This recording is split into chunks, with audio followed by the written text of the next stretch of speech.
Hello, everyone. Welcome to Palladium Magazine's Digital Salon with Jaan Tallinn. I'm Wolf Tivy, editor-in-chief of Palladium. I'm joined by Ash Milton, managing editor. Hey, everybody. Our special guest today is Jaan Tallinn. Jaan Tallinn is the founding engineer of Skype and Kazaa. He is co-founder of the Cambridge Center for the Study of Existential Risk and the Future of Life Institute, and philanthropically supports other existential risk research organizations. We interviewed Jaan last summer, which you can find on our website. Great to see you again, Jaan. Thanks for having me.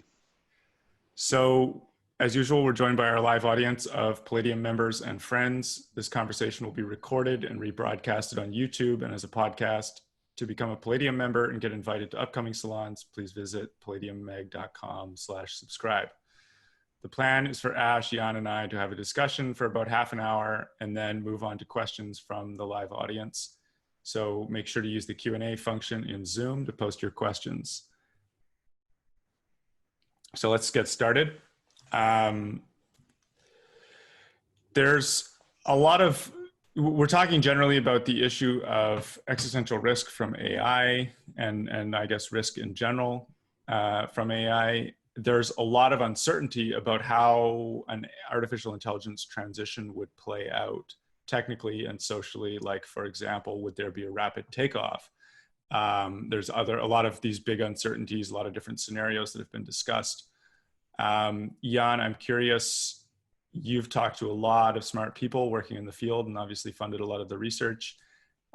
What's the current best picture of the impact and risks from artificial intelligence? I'm afraid there isn't a best picture. There is like this kind of mix of many plausible sounding pictures. Hence, actually, also my own thinking has kind of evolved over the last 10 years, right. From being like very sort of, sort of scenarios that were kind of available in the community thought space were kind of much more, much simpler, and kind of more concentrated on like ideas like recursive self-improvement, intelligence explosion. I mean, they haven't kind of disappeared still, but now we have like a more, I would say like, more complex models that also try to take into account not just like sort of like theoretical properties of intelligence, but also try to think into account of what are the social dynamics and what are the kind of game theoretic considerations, etc. So like, right. Yeah, there is like there's a whole spectrum of how things could go wrong. So so there's the kind of intelligence explosion, recursive self-improvement argument where an AI could, once we build some superhuman intelligence, it can build a better version of itself. But what are the other kind of scenarios or complexities that have sort of been added to the question over the last 10 years? Is it, and how is that related to kind of like progress that's happened in deep learning and AI research in general? Yeah, so like one model that I have in mind, and I think like many people are sort of like making mistakes that doesn't take this model into account. The model I call the drill and the city. I'm not sure if we talked about it in the interview, possibly, but the idea is that that you have this. You can imagine like a small city or like some industrial complex, and in the middle of it is like a drill that goes deeper into the ground.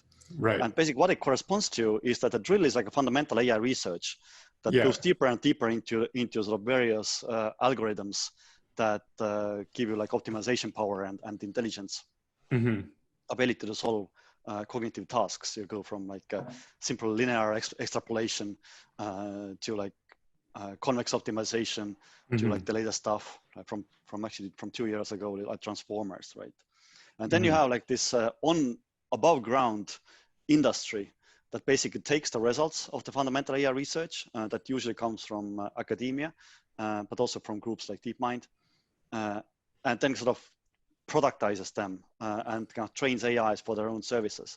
Now, almost entire AI safety and ethics industry in the world in terms of like people count is focused on what's happens above ground, because this is like the familiar thing. This is how the Right. technology I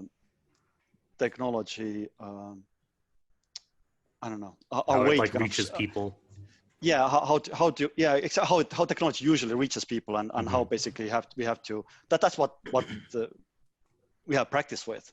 So the first division I would say is like are we talking about risks that are mostly going to misuse of AI, either accidental or some kind of game theoretic reasons, that you have this like powerful thing and now you're going to make it into services or like products like face recognition or lie detection, etc., that kind of like screw up things in a way that that is hard to kind of get out of. Or you have something happening below ground, which is basically one way of looking at this. Is it sort of like a social problem, or are we going to have like a AI lab accident that actually before anything gets productized, we just like get wiped out. Somebody turns on the AI training machine in the evening, and the world is no longer there in the morning. Yeah, you had a great example of this in the interview, I think. You mentioned a book called Avogadro Corp, where, correct me if I'm wrong, but the incident there is an AI that starts intercepting or creating emails, right? Exactly, and this is... yeah, I was just going to say that like we have this AGI crisis, right, that people discuss. And yet here, it's a very basic example, very basic program. It seems like there's a number of steps here where a lot of stuff can go wrong. And so I really like that example because it's a very everyday sort of problem. Exactly. So it's like to people say like why are we afraid of like powerful AI? Like it doesn't have like arms. It's like, look, just push the robot over, dude. Come on. Or like just like send an email to someone who has arms. It's like AI is perfectly capable of doing that.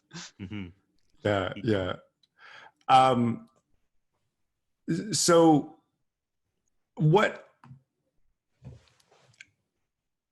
I'm not sure whether we can say anything then about like what kind of future we would expect given AI, what that even means, sort of like, where our uncertainty is as large as like, are we going to have a sort of intelligence takeoff singularity, or a just kind of there's just these more and more powerful machines around in society, they become sort of more and more cognitively dominant. These are kind of very different scenarios, but I'm wondering kind of, it seems that in the long term, you get a case where kind of the majority of cognitive processing, the majority of intelligence being applied to the world is non-human and doesn't necessarily rely on humans for anything. And in that kind of future, there's this question of, well, what could still be valuable in that future? Like it's sort of hard to imagine that being compatible with sort of human society in any kind of way as we understand it, or even humans as we understand ourselves. I'm curious kind of how you see, like, what's the successful kind of scenario for this? Is there a way to navigate that? Yeah, like, I mean, first of all, I don't think very much about sort of possible really positive scenarios in the future. Not because I don't think they are there, but like I think it's more productive to kind of try to stabilize things, and then kind of have this, like there's even like this concept in the effective altruism community called long reflection. So like our goal right now should be, as some people call, end the acute risk period and enter the era of long reflection, where we actually gonna have time to think carefully about like what do we want the rest of the history of universe to look like. Now, if I were like kind of like put like somebody like aims a pistol at me and says like, okay, now decide the future, like the answer that I would give is that I would want the positive trends to continue and like negative trends like not to continue.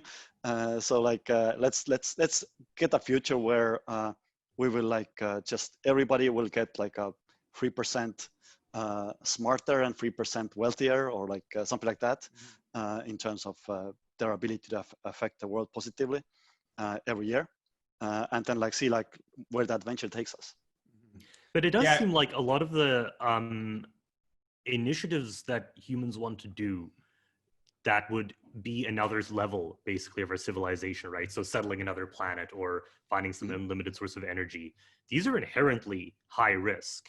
And so I sort of wonder if it's possible to talk about ending acute risk in that way, at least when we're at a stage where we're still doing very novel and exciting and civilization advancing things. I mean, that's why I said, like, if you kind of like look at the recording of this, like I said that increasing the people's ability to positively influence the world, because indeed, like, technology is like neutral, and if you just increase people's ability to affect the world, well, it will predictably end at some point. Yeah, I'm curious. I guess I'm getting. The thing is that you can actually use AI theoretically. So one sort of positive use of AI is to, I think what Ben Goertzel calls it, nanny AI. So like AI that doesn't actually restrict human futures much, only by just like having sort of guardrails to make sure that we're not going to drop off the cliff, basically. Do we have any ideas about sort of technically, or not necessarily in full detail? Obviously, we have not solved the problem, but kind of broad sketches of how that kind of thing might be accomplished. Like, how do you actually get an AI to be a nanny AI, or get an AI to support a human civilization where people are continuing to get smarter and wealthier? Yeah, so I mean, we don't have answers here, but like we have like some glimpses of a beginnings of where to look. So like there is this like debate that is like kind of actually acute in AI circles, which is sort of capability of society versus privacy. And FHI in Oxford actually has done kind of research into what they call structured privacy. And basically, like, this is like an example how AI could kind of potentially work as a safeguard.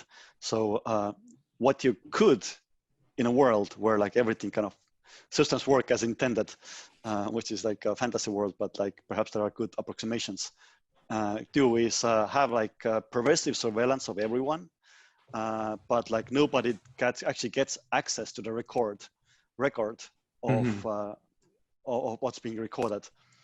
Unless AI basically figures out it's actually in the interests of humanity to kind of make an alert. Yeah.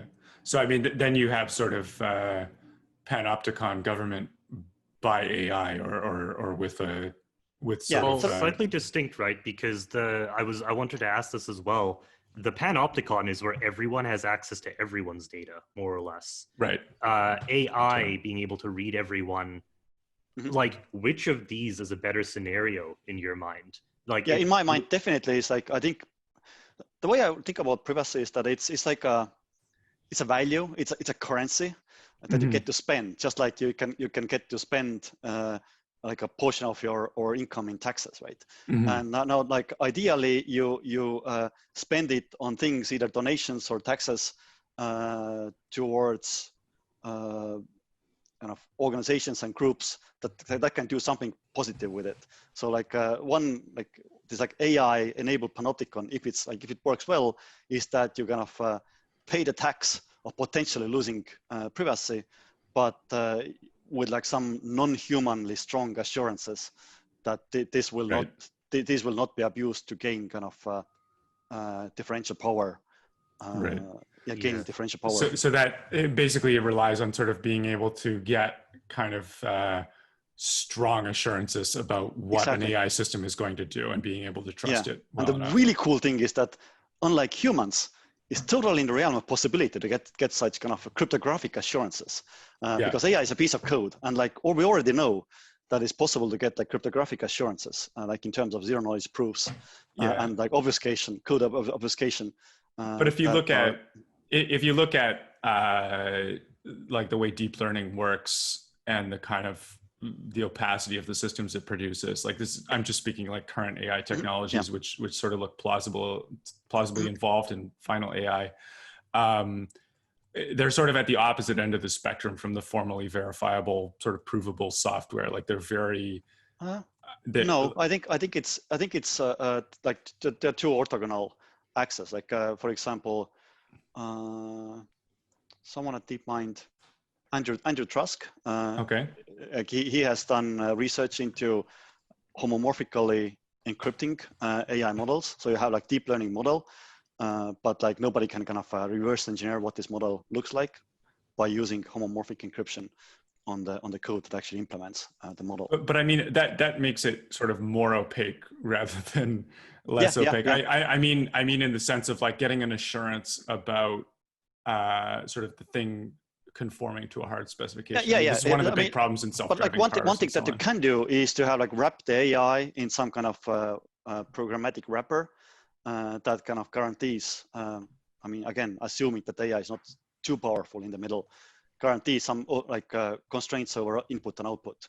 So you can basically kind of reject every input that doesn't fit certain criteria, and then like you have guarantees about what's happening in the middle as well.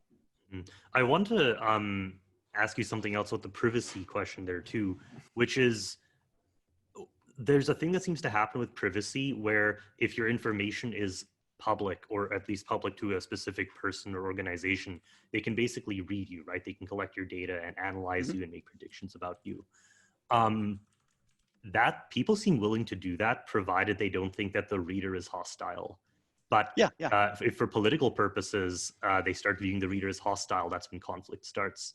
So do you think it's in a way safer to have just like a central reader, if you want, where like in the panopticon, if you know your neighbor knows a lot of things about you, then it might be much easier to create conflict between you and everyone else in the society. Yeah, so like there's like interesting approach to privacy that, as far as I know, Estonian healthcare, digital healthcare repository applies. I mean, I talked to the people who implemented it, but I haven't actually investigated. Like, is it still the case? Like 10 years later than I was in the discussion. But it's a general principle that like is a good one. It's basically like there is a way to reduce the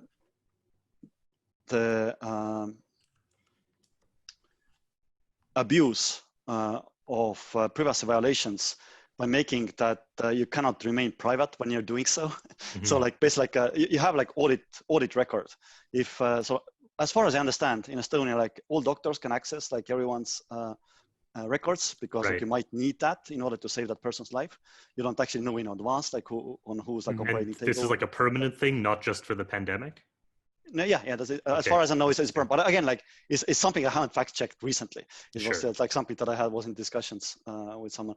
But like whenever they do, like the person who's being kind of looked at will know, because that will be available. Again, it's a principle that I know was in the consideration for Estonian thing, and I would bet that it works now, but I haven't checked.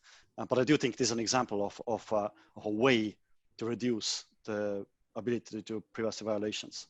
And you can do it in a way like that involves like blockchain, for example, that is actually very difficult. One problem with this approach is that you're always at the mercy of the SysOp, the system operator that runs the like machines and do like pull an Edward Snowden on you. But like if it actually is implemented in blockchain, you might even like plug that hole. Yeah, well, the thing with regulating tech companies, for example, or regulating any private entity that's reading you, is that the regulator probably also needs to read you, right? You need to be legible to the regulator too. And so, you know, do you think that we're in a situation where we're just picking the best or most virtuous form of centralized power? Or do you think that these, cryptographic solutions are strong enough that we route around that somehow? I mean, the cryptographic solutions are just like in their infancy right now. But the exciting thing is that there's actually active research going on right now, because like blockchains have provided sort of active motivation for a lot of people to kind of enhance the cryptographic primitives.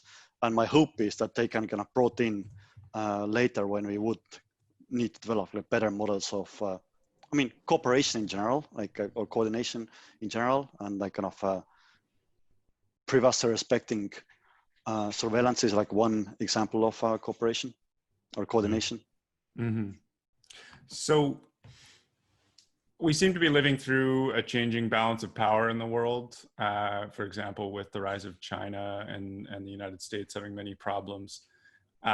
This looks like it's kind of disrupting a lot of the institutions of global governance that have sort of formally had kind of dominance over, or at least plausible hand in a lot of these questions. Do you see an AI arms race on the horizon, or do you see these sort of like geopolitical instability kind of affecting the path of AI safety, basically? I mean, there's separate questions. Like one is what about sort of global governance institutions?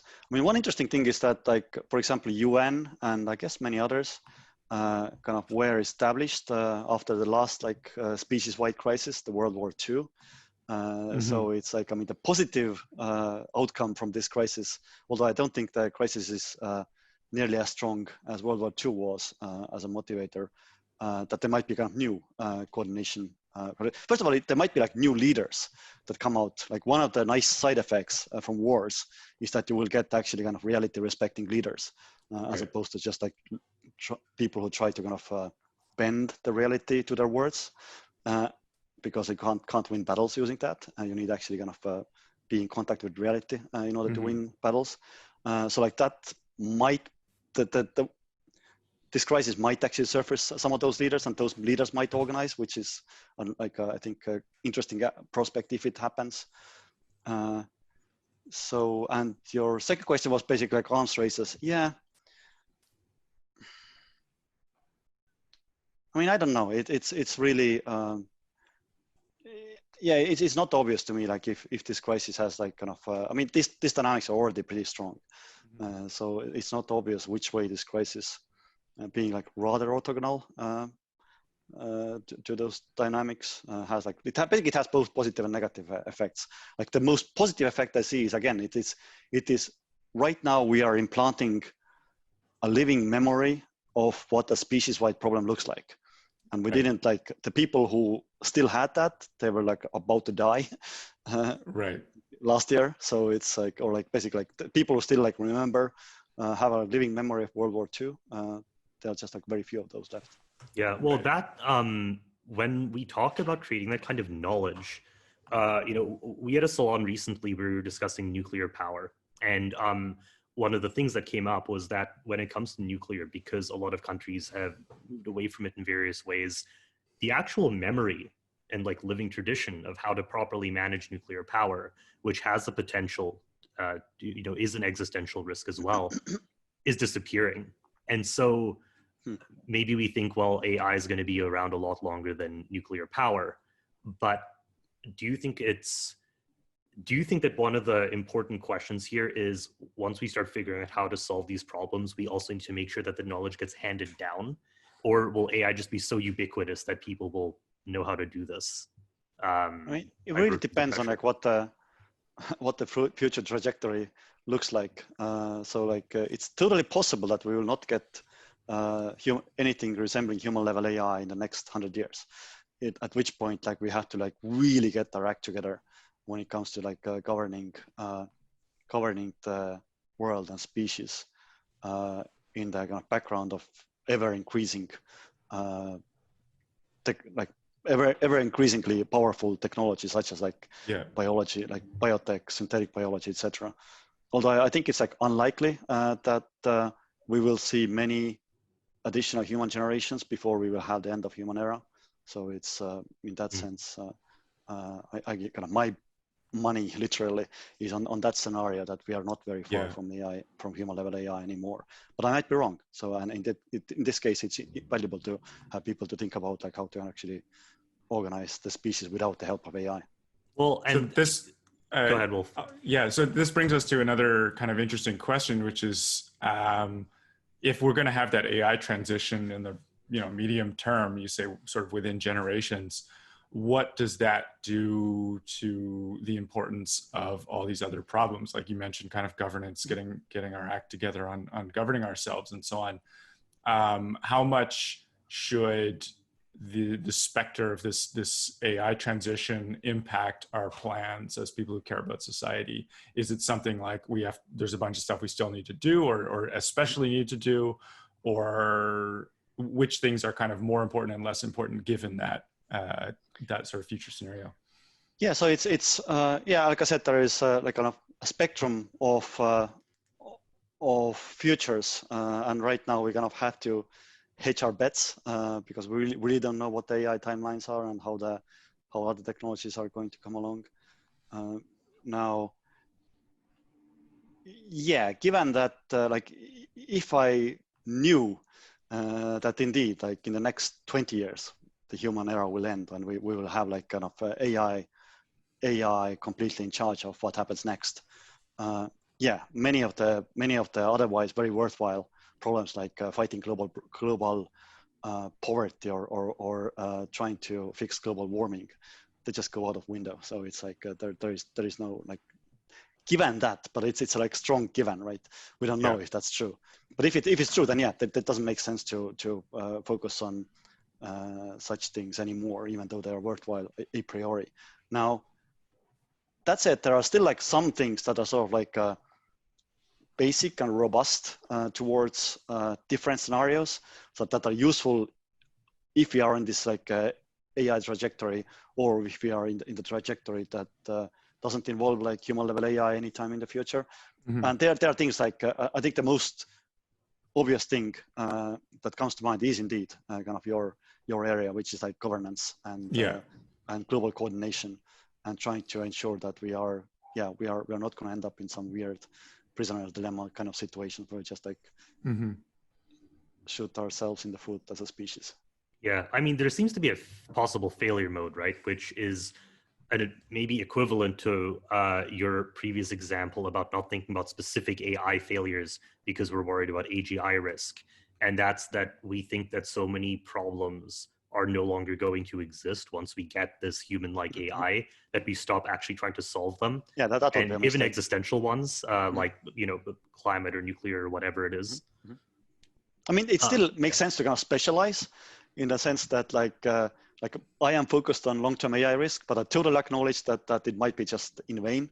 I don't think it's important that people who focus on other areas, they also have like similar mindset that they're kind of like, their job is like insurance policy against certain kind of future, but it's not like a slam dunk thing that this thing will happen that they work on.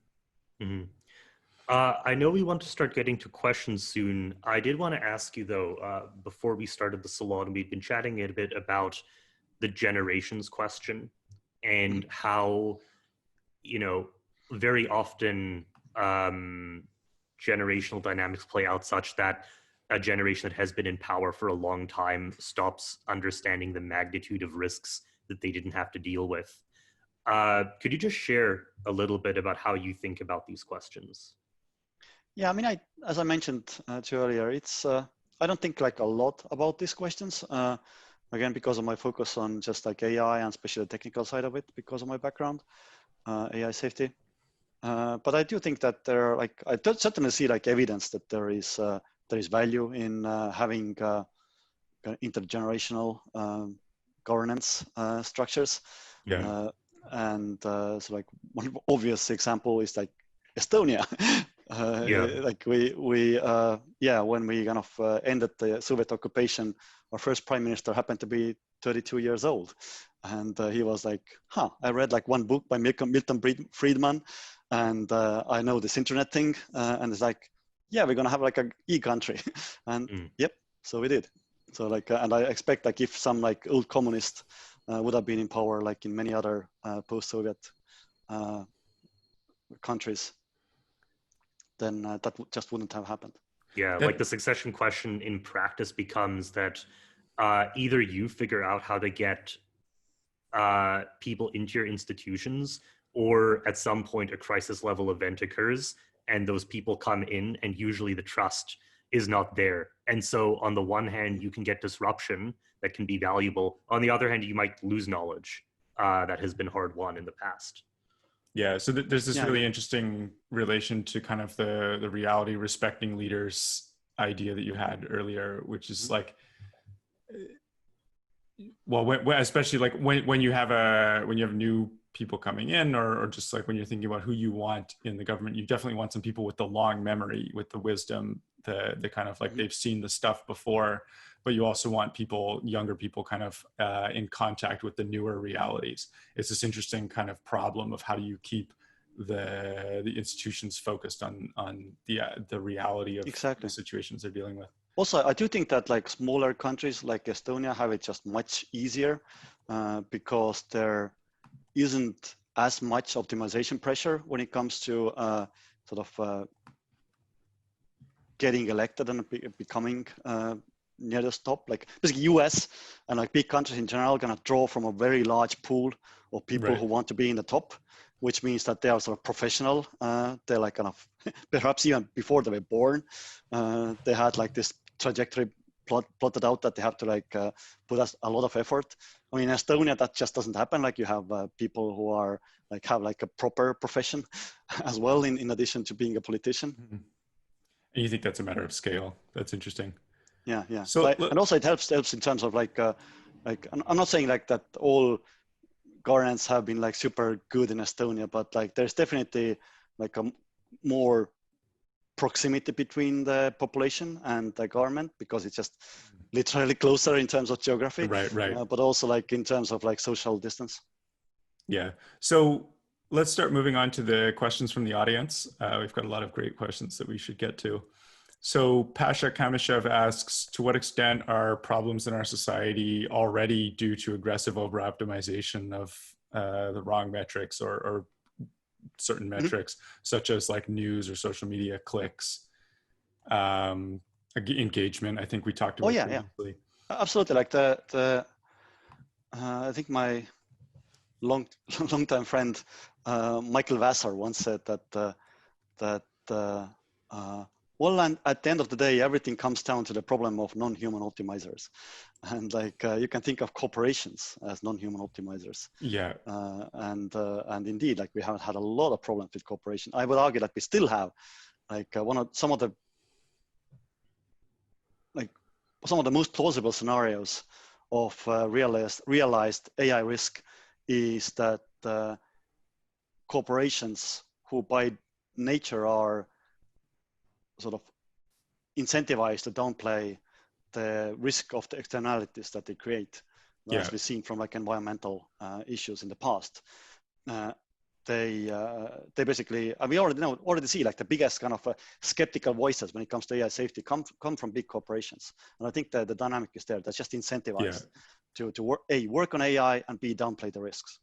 This is interesting because it's related to that, like this problem of non-human optimizers.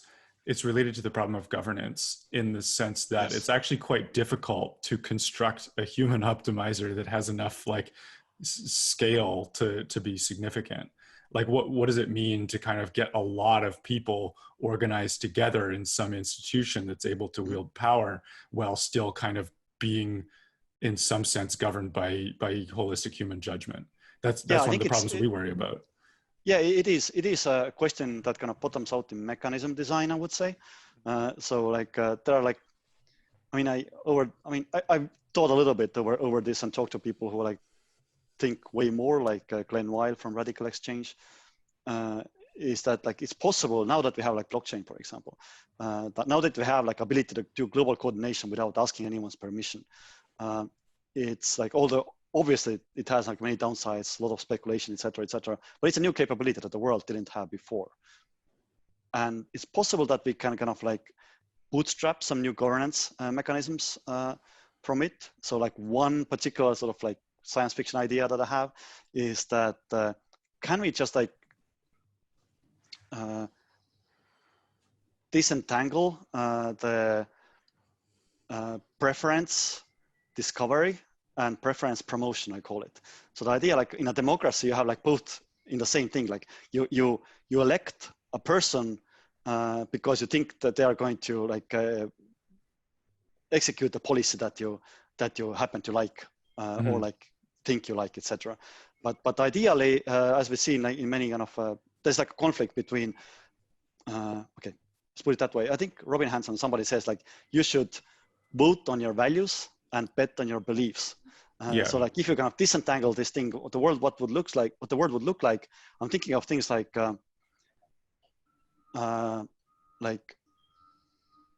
hard to tamper random selections, random polls. I mean, blockchain space thinks a lot about how to do polls because of their own governance questions. And perhaps you can use blockchains to like random polls in like different communities or perhaps even worldwide that are very hard to tamper with. And we just ask people a question like, how are you feeling? And then we aggregate this data and we get like a global happiness index. And now we basically can make prediction markets to bet on the influence of different policies on this particular objective metric. So like this is like one idea, like that, an example of a mechanism design that might actually be better than anything that we invented like a few thousand years ago, like sort of like representative democracy. So another question, Jeff Anders asks, lots of groups, both AI companies and AI safety advocates, have an incentive to exaggerate the actual pace of AI capacity research.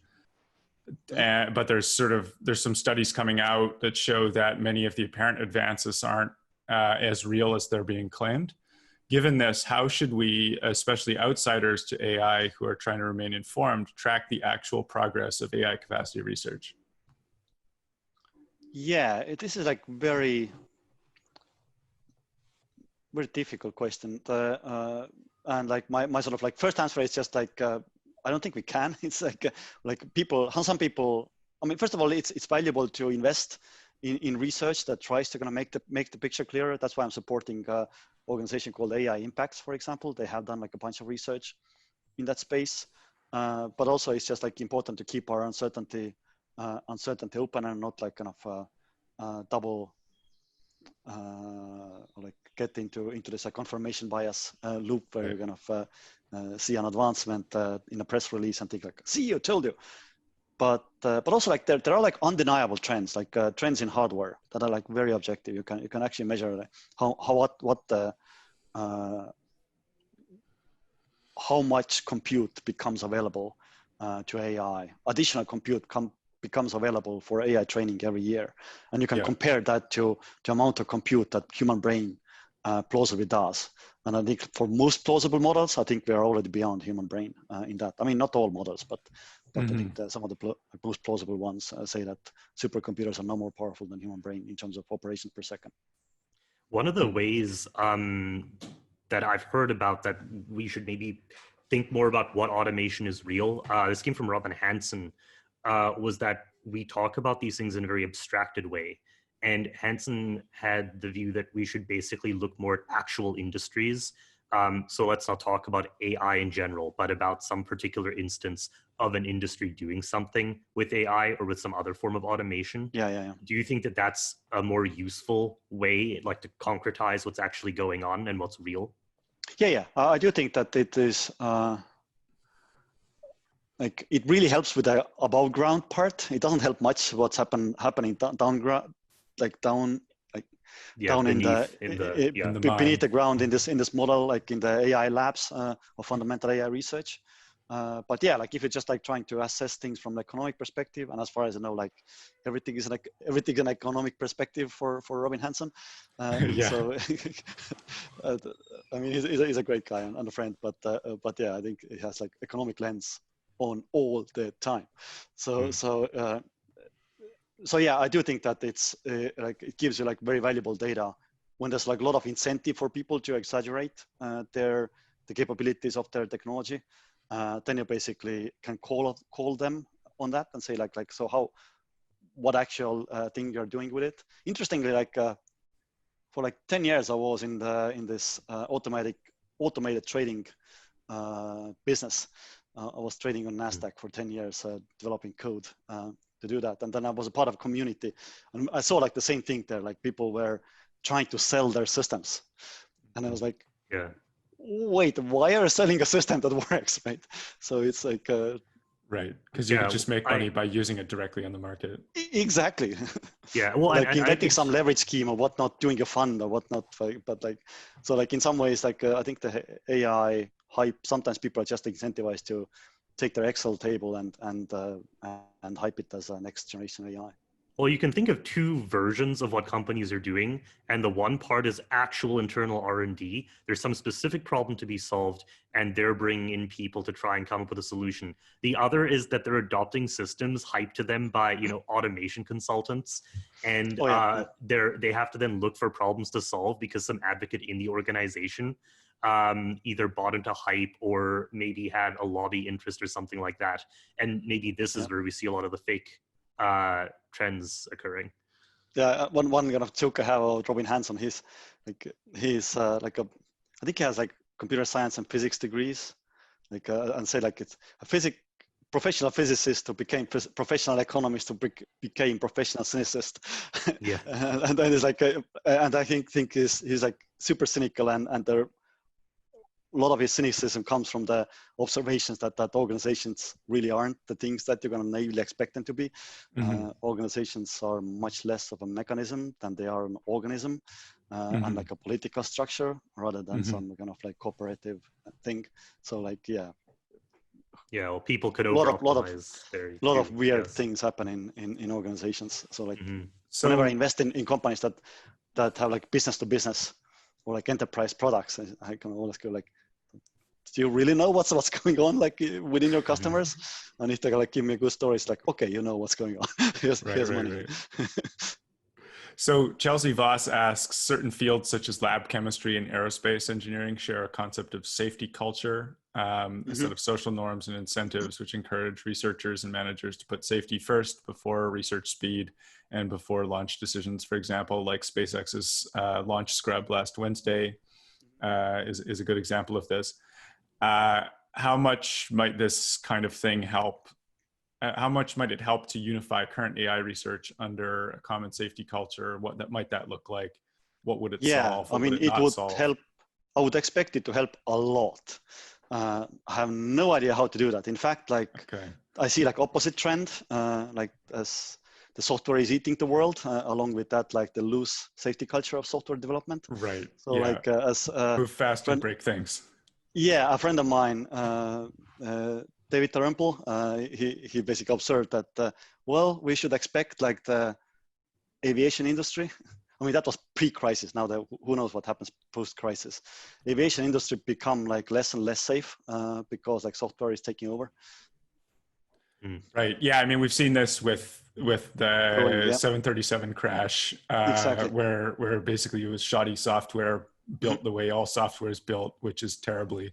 Exactly. So if you could kind of reverse that trend and insert like safety culture into AI companies. I mean, when I was at DeepMind, I was on their board of directors. Like one of my missions was to kind of like, I was really worried about the culture. And really wanted to bring in kind of safety people on the ground floor. And now they have they have a proper safety team, although like it's a kind of question which I don't know, like how well they are kind of integrated.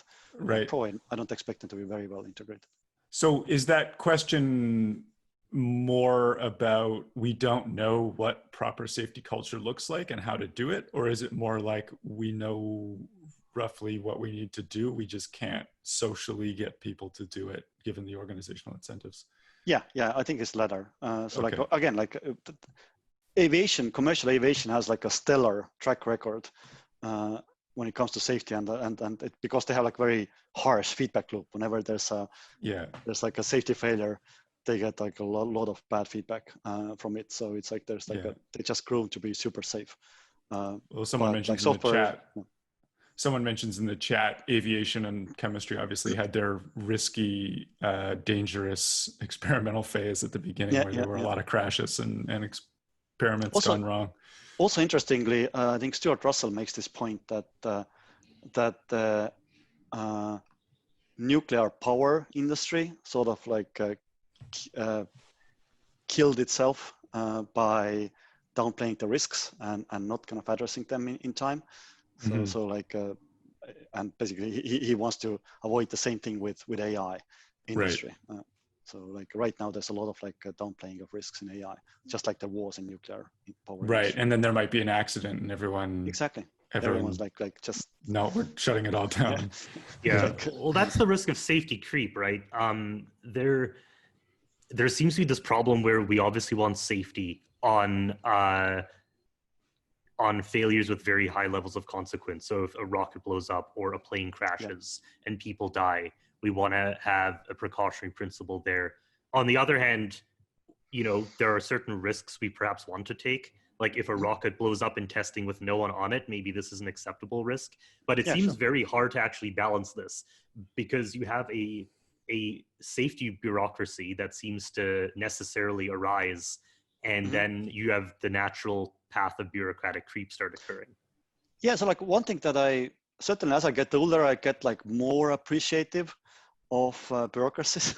So it's like I kind of every once in a while I kind of see, like, I mean, I've been kind of involved with Oxford and Cambridge for the last 10 years in their various centers that I support. And like, there's a lot of bureaucracy. And I go like, yeah, but like if there wasn't, like this and that kind of exploit would be possible, right? So like we have to kind of think about like what is bureaucracy. I mean, it introduces a lot of friction that can be frustrating given the context that you have. But if you didn't have that context and thought of like all sorts of circumstances that they have to handle, then like bureaucracy might have been like the very natural answer. Yeah. Competency and goals of the bureaucracy seem to be the important thing, which is why I specifically mention bureaucratic creep. But again, it is a costly thing, right? So it's like there's like trade-off thing happening there.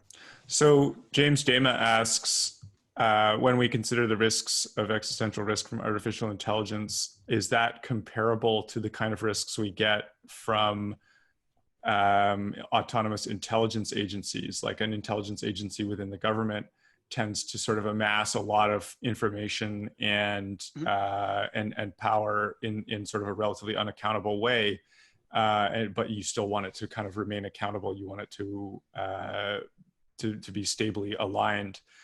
Are there advances in AI risk management that look promising for intelligence agency management, or vice versa? Is there an interesting relationship between those problems as you've seen? Well, I mean, sort of like put it very bluntly, once the human era ends, the human intelligence agencies, just like any other human institutions, are not going to matter. Yeah. But I mean, like before then. Yeah.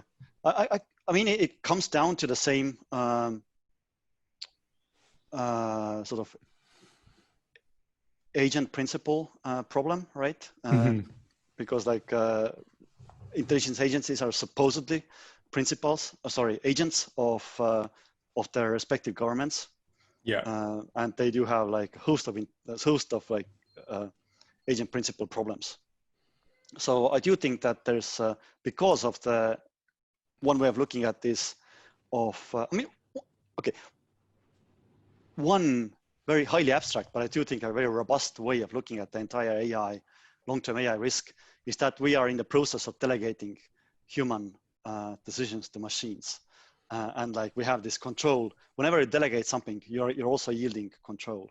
Yeah. And so like we had this slider that is kind of diminishing over time, which is like how much control we still have over the future. And like there might be kind of catastrophic drops in that once we have things like AI developed technology, for example. We no longer control of the technological output of our civilization. And I do think that the same thing applies to like other places where there is agent principle problems, such as governments, and like vice versa. There might be some interesting learnings while we're trying to solve how to do like safe delegating to machines that could also be applied in governance.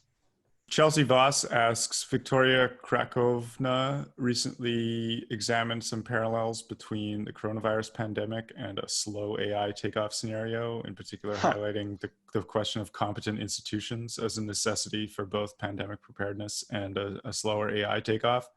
How do you think the institutional landscape influences AI risk right now? Where would you suggest that AI researchers on the ground focus their institutional reform efforts? Like, I guess particularly this is getting at kind of, we've seen a lot of institutional rot revealed by the coronavirus thing, which obviously bears on the AI risk question.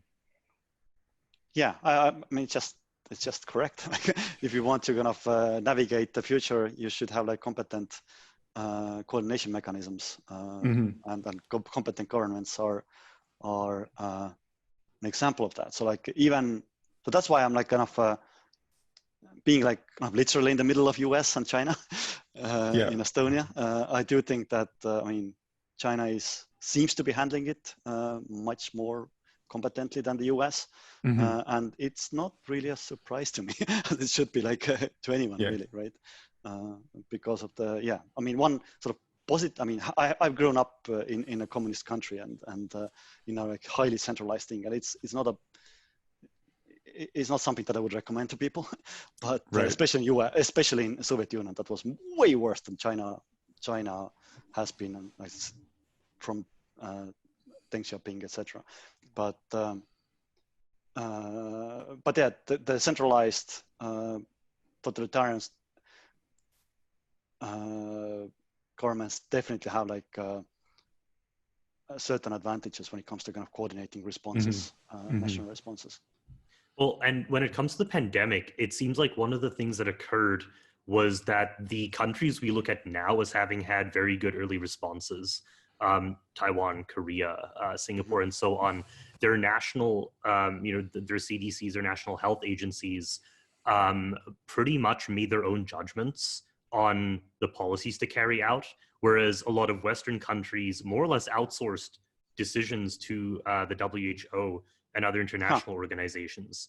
And so I think that this is an interesting question because the pandemic has shown that you pretty much, if you try and outsource judgment questions to some other party, you're not escaping the judgment question. You're just trying to dodge it. And so in AI, right, there's this constant temptation to reduce judgment to algorithm, more or less. And like, do you think that there's a useful way of recentering the human judgment question when we talk about these issues around AI? Sorry, what do you mean by recentering?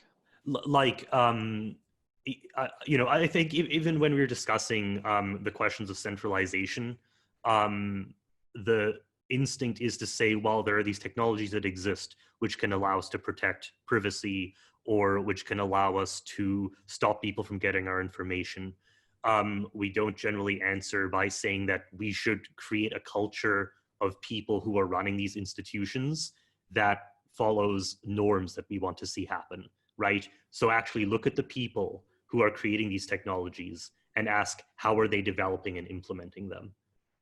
Like, do you think that this is an overlooked question here? I'm still sure I understand. Do you mean like the technologies inserting their values? Or yeah, exactly. So, so you know, you might have someone who sees the primary use of machine learning as being like facial recognition or something in the security state, and rather than, you know, maybe we start answering, oh, here are other technologies which can guard against this, rather than saying, well, why don't we ask why so many people see this as the immediate use of the technology, which is a question of human judgment, right? Yeah.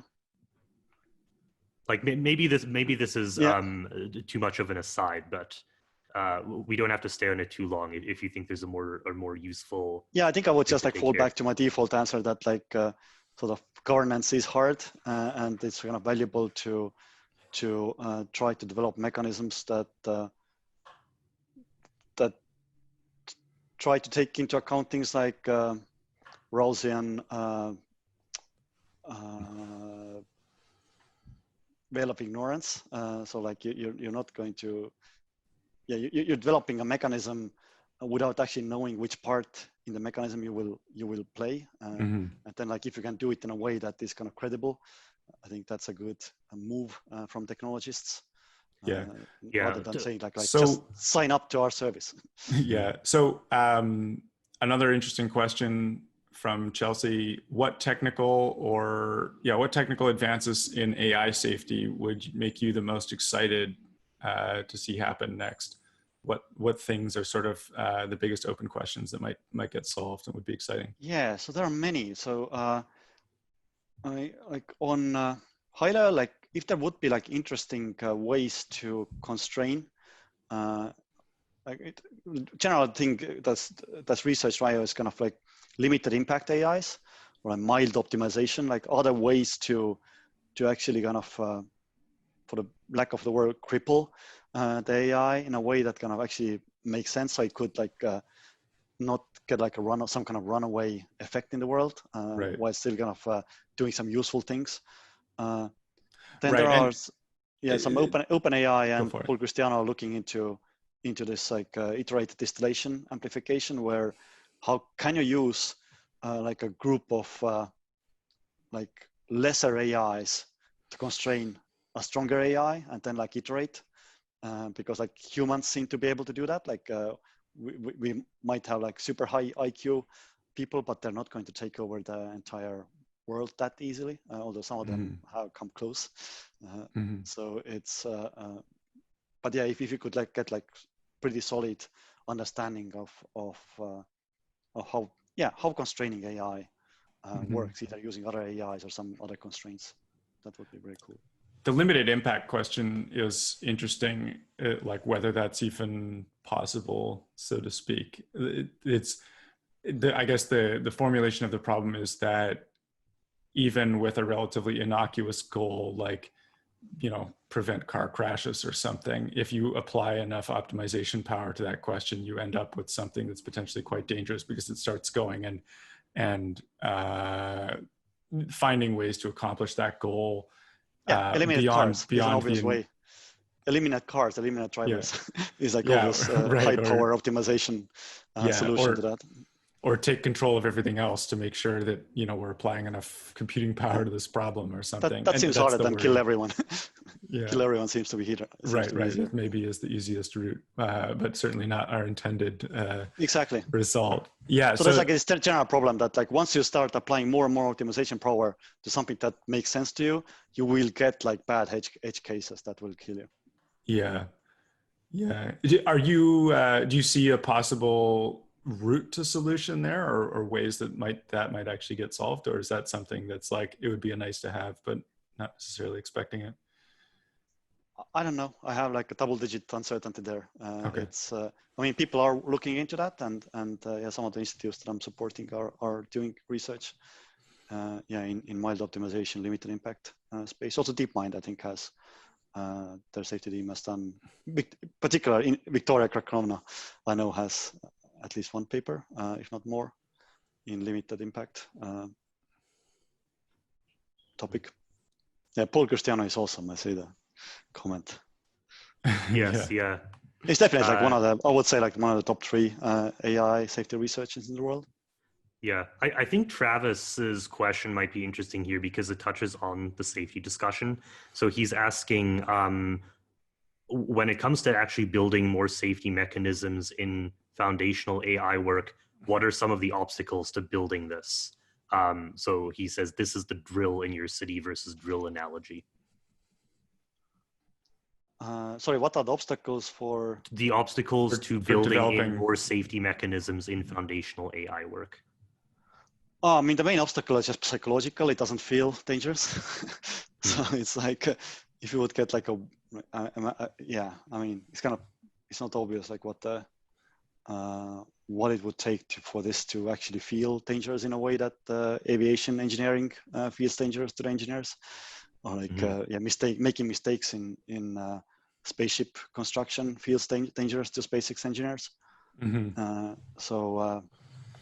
I think that this is the main obstacle right now, that psychologically seems just programs. Do you think that there's a concern with, I mean, we see abuses that end up taking, a toll on even human life all the time, like mining or any number of industries. Do you think that? I mean, the biggest one is healthcare industry, of course. Of course.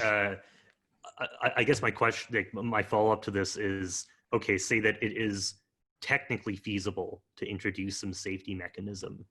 Do you think that in general, the institutions doing this research are like committed to this, or is there still a hesitation, or maybe some people who think that certain dangers are just worth it because of the end result being so spectacular?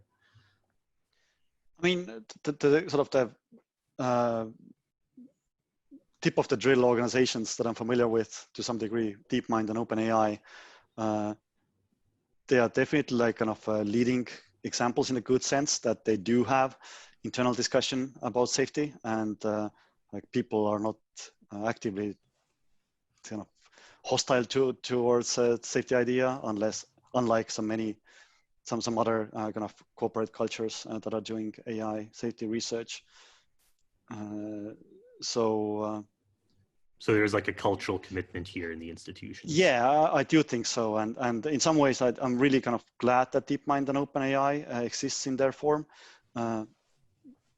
just because of this cultural thing. Like they are like high status members of the AI research community, and like already have gotten kind of meeting requests from AI labs who want to be with the big boys and want to know what to do about safety in order to kind of qualify for the league. So I think that hopefully there will be like more dynamics like that in the future. Yeah. So another question from Pasha. Culturally speaking, software development as a whole feels like it's failed to acquire that culture of safety. I mean, we talked about this a little bit with move fast and break things ethos compared to like bridge building and other forms of engineering. And a lot of software feels broken. Do you see this changing either through kind of different programming practices or different cultural practices? What are the kind of route for that changing in software development or in AI? There's definitely like sort of subcultures in software that are kind of have very acutely realized this problem and are working on things like, I mean, one very good example here is the programming language of Rust that I think has its roots in this problem that the software we're developing is too fragile. So the Mozilla team actually kind of said, okay, we need to make our browser robust. How can we do that? None of the existing languages qualify. So let's invent a new language. So they did. So it's an example of a good example, I think, of this like safety, going back to the first principles when it comes to safety in software. So hopefully there will be more of like that in the future. Thomas has an interesting question here that I'd like to ask. I'm going to reword this slightly. He's also asking about the optimization and safety theme. And he's pointing out the phenomenon of reinforcement learning. So, you know, AI can be vulnerable to things like counterfeit utility or reward hacking. And there's a thing that happens where people can be trained to act in ways which are detrimental to themselves. You know, maybe a version of this would be on social media, right? You get the biochemical hit by scrolling through social media, but we also know that things like depression start spiking. And particularly with, say, teenagers, you can see pretty dire consequences. Do you think that that kind of human incentive hacking is a genuine risk when it comes to the way AI is implemented? Oh, yes, absolutely. So there's like very interesting tension between kind of two schools of thought in AI safety. One is that we want to make AI super aligned with humans, so they would like know everything about humans in order to actually do the things that we really, really wanted if we were smarter to ask, right? And then there's the other school of thought is like, no, like stay away from human modeling. Like don't, like ideally make AIs that aren't even aware that they're humans. And because their motivating concerns indeed are the manipulation scenarios where we just end up create an AI that's just super good at manipulating humans.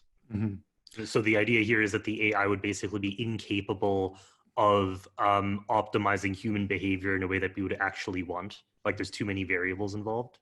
Yeah. So like there are definitely valuable AIs, I mean, already out there, right? That have no idea that humans exist, and it's possible that you can kind of scale up them. Like, I mean, somebody, I think it was at Miri or somewhere, gave this example. Like, imagine a task of putting a 1 kilogram, transporting 1 kilogram of matter from Earth to the moon.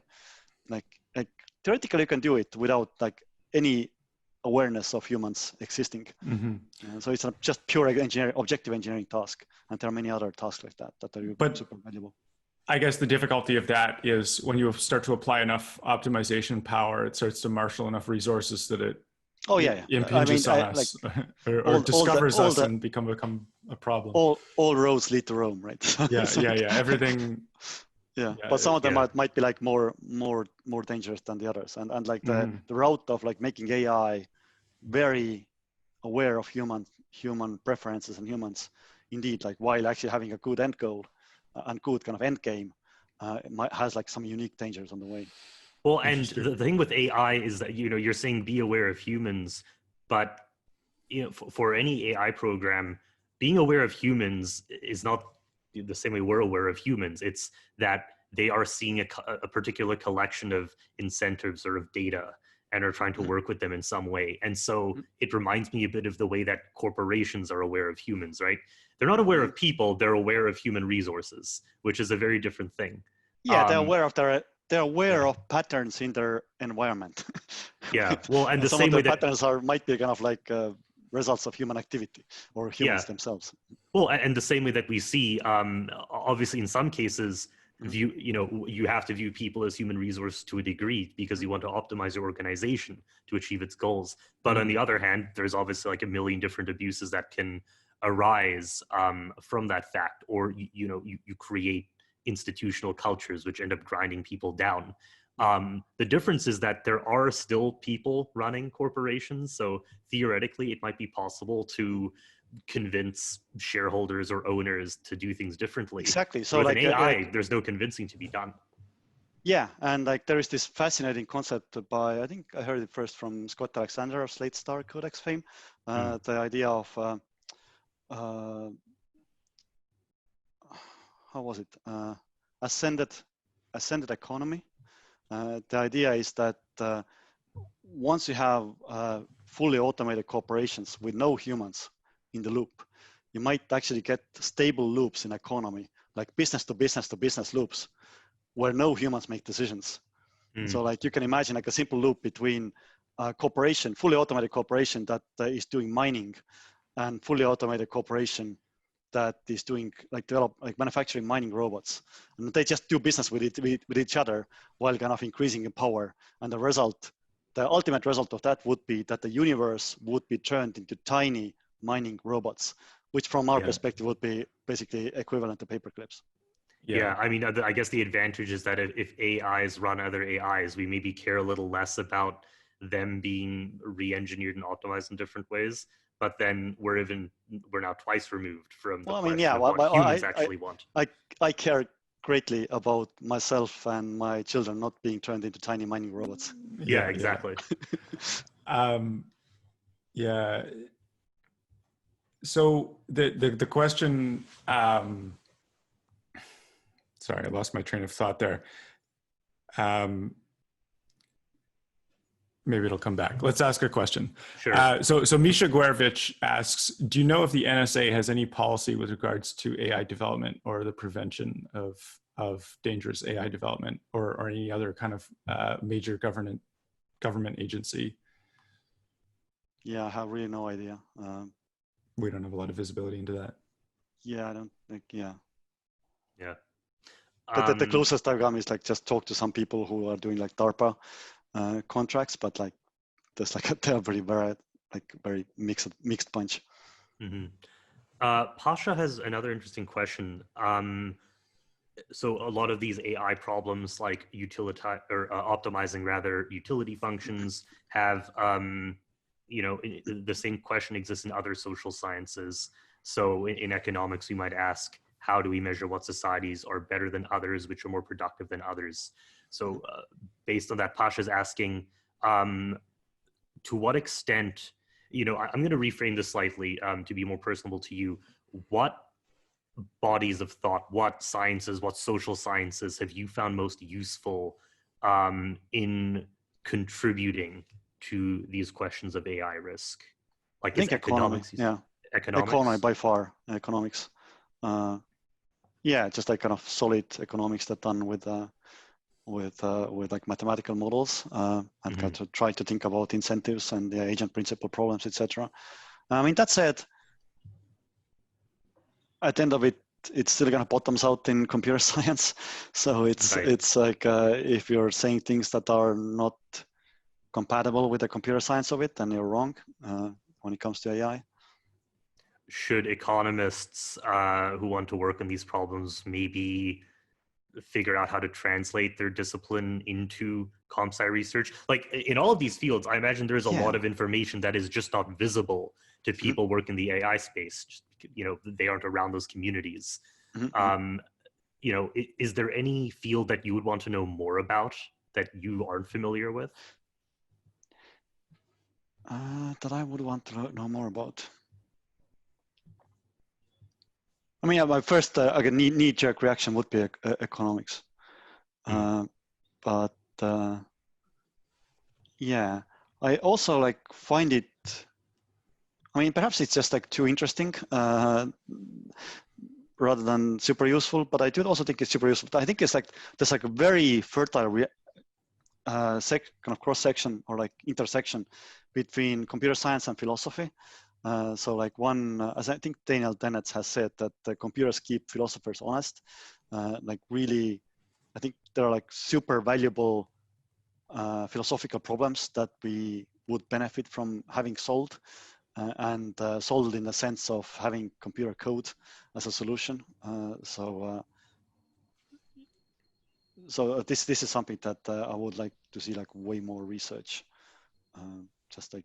Think how do you do value aggregation? How do you, what does it mean to have how do you weigh agents? If you have two identical copies. So I just wanted to add something on the economics question, because I studied economics myself, and there's a thing that I think has happened where a lot of things that economics does usefully ends up putting it very deeply in touch with other fields. And so, questions of incentives in microeconomics might be very close to computer science nowadays. But there's also things like what we would call political economy, where you're looking at institutional analysis. And this obviously ends up being closer to things like history. The thing that's useful about a lot of these, like the AI focused institutions, but also I think a lot of other Bay Area organizations, is that they've let people from disciplines that otherwise don't interact with each other start interacting with each other. And just because there is so much information out there, there's a very simple translation problem, which is how do you get people from completely different fields understanding, not just understanding what else is out there, but why it's useful to them. Basic ontology mismatches. But anyway, I'm thinking here of other, problems in history. We've mentioned nuclear and things like this. When we undertook the transition from nuclear weaponry to nuclear power and energy, or in the space race, for example, there were cultural elements to this, there were technical elements to this. These sorts of projects have a way of bringing people together because there's a specific goal that has to be achieved or a problem that has to be solved. So anyway, I just sort of wanted to put this out there as to the audience, as well as an opportunity for people who have been interested in those kinds of questions. I think there's a trade-off between, because what you already said, trying to bring in, the benefit of bringing in new perspectives and the cost of paying the communication issue and the risk of ending up with something that is just too human specific and doesn't generalize to AI. So I think a lot of economics is just too human specific to be relevant for post-human era. But some of it isn't. Some of it might be very relevant. So I have one more question. Following on some of that discussion we were having earlier about how corporations as kind of non-human intelligence, or some people call them sociopaths, how they end up sometimes abusing people. There's sort of an interesting counterpoint that can be raised, which is that usually the ways, if you really examine kind of the incentives to treat people well in terms of forming good relationships and so on, the result like sometimes it's abusive, but very often what we consider to be sort of good virtuous behavior actually falls out of a totally material analysis of the incentives. And so there's this way that you might kind of account for human values and the things we consider to be virtuous as just these kind of accumulated wisdom about what works, about how to interact with each other in ways that actually work well. And that kind of perhaps could put the things we consider to be valuable on a firmer footing than just sort of arbitrary preference, and that maybe is a cause for hope. So, you're basically touching probably one of the most interesting things that I've ever been exposed to in the last 10 years, which is like, is moral realism true? Right. It's like, and true in like a technological sense, like there are things that actually work. Yes. So like, the way I would putting it is that, I mean, Josh Green has this book called Moral Tribes. And the idea is that ultimately ethics and morality bottoms out in game theory. Right. Like the tribes that ended up like promoting the morality that we know as human morality, they were just more competitive than the other tribes that weren't. So like, and it is almost certainly generalizes. There's this fascinating short story by Scott Alexander called Demiurge's older brother. Basically, what an AI morality might look like. It's a really fabulous story. And there's basically like, I'm giving you like not double-digit probability, but like single-digit probability to worlds that are good regardless of what we do, because moral realism is true and humans are cheap enough to keep around. So like, even like if unaligned AI takes over for game theoretic reasons, it's not going to be actively hostile towards humans. But less than 10%, but like still like non-trivial percent.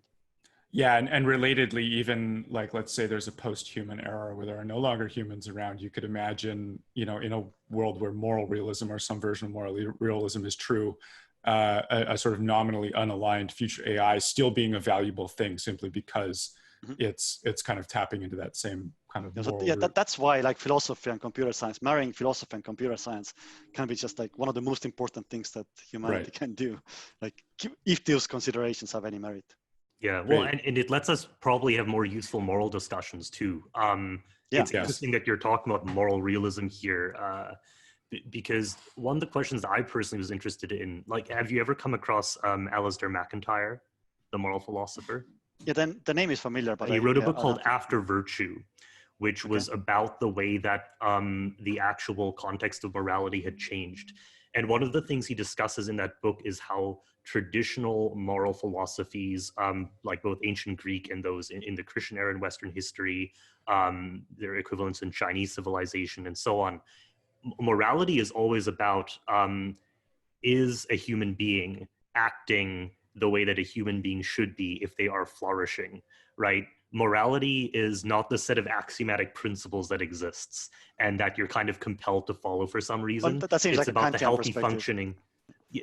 Yeah, where you have these categorical imperatives and so on. But like, rather, to talk about morality, you first have to talk about the moral subject. Like, what kind of organism are you discussing here, or what kind of intelligence are you discussing? What kind of group of agents, basically? What is this? What is the superstructure? Well, and it also lets us ask, how should these things function, right? So I think this is a fascinating there's like one point. kind of super speculative, but very interesting and potentially super important thing is that, again, that the Scott Alexander short story alludes to, is that if the superstructure of intelligent agents is basically like all the AIs in the multiverse or like sufficient large universe that can coordinate by just thinking about each other in terms of like distributions.